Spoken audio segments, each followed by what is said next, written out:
YouTube family, आप सबका मेरे चैनल पे स्वागत है। आज हम व्याकरण का टॉपिक पढ़ेंगे।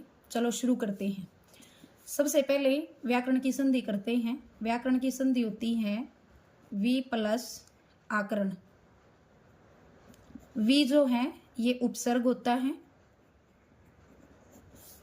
व्याकरण की ये क्या है? संधि है। वी प्लस आकरण। अब व्याकरण किसे कहते हैं? व्याकरण वह शास्त्र है, व्याकरण वह शास्त्र है जो हमें भाषा के शुद्ध तथा अशुद्ध रूप का ज्ञान कराता है।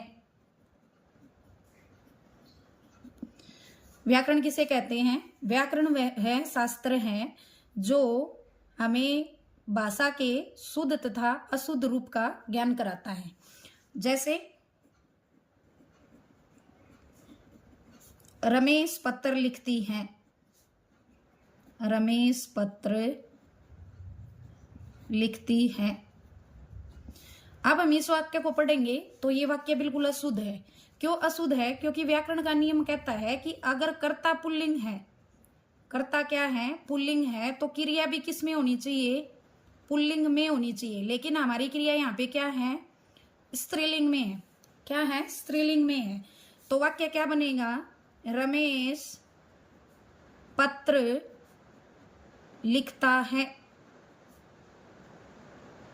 अब ये वाक्य क्या है? ये वाक्य अब शुद्ध है। और ऊपर वाला वाक्य क्या था हमारा? अशुद्ध वाक्य था, अशुद्ध वाक्य था। और ये वाक्य क्या है? रमेश पत्र लिखता है। ये वाक्य हमारा क्या है? शुद्ध वाक्य है। कैसे है? क्योंकि रमेश क्या है? कर्ता है, और कर्ता क्या है? पुल्लिंग है।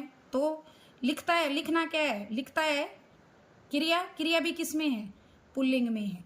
तो इस तरह से व्याकरण हमें शुद्ध और अशुद्ध रूप के बारे में जानकारी देता है, हमारा ज्ञान बढ़ाता है। तो उसे हम क्या कहेंगे? व्याकरण कहेंगे। अब है व्याकरण के अंग।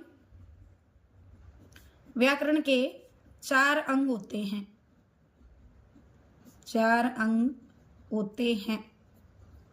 कौन कौन से हैं? सबसे पहले आता है हमारा वर्ण विचार, उसके बाद है शब्द विचार, फिर उसके बाद है पद विचार, और उसके बाद है हमारा वाक्य विचार।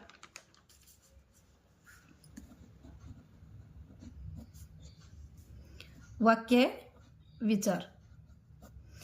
अब सबसे पहले पढ़ेंगे हम वर्ण विचार। वर्ण विचार जो है, वर्ण विचार के अंतर्गत वर्णों की बनावट, उच्चारण, वर्गीकरण, उनके संयोजन,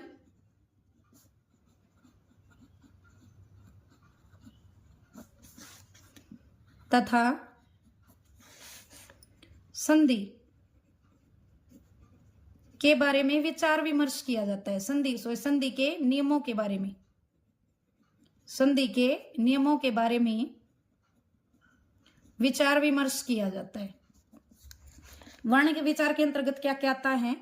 वर्ण की बनावट, उच्चारण, वर्गीकरण, उनके संयोजन तथा उनकी संधि के बारे में विचार विमर्श किया जाता है। नंबर 2 है शब्द विचार।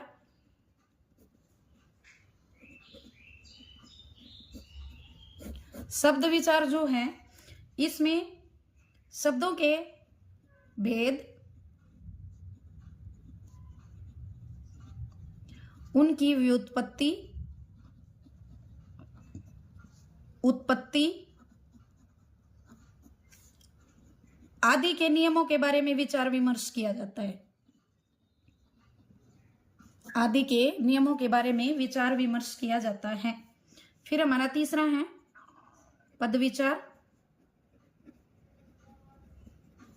पद विचार के अंतर्गत पद भेद, रूपांतर और उनके प्रयोग संबंधी नियमों के बारे में विचार किया जाता है। प्रयोग संबंधी नियमों के बारे में क्या किया जाता है? विचार किया जाता है। उसके बाद है वाक्य विचार नंबर 4।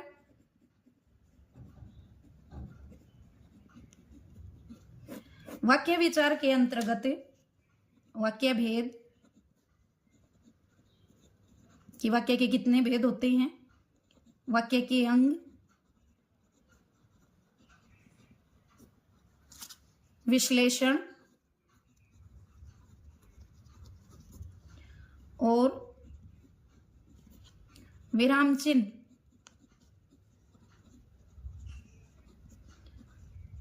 के नियमों के बारे में क्या किया जाता है? विचार किया जाता है।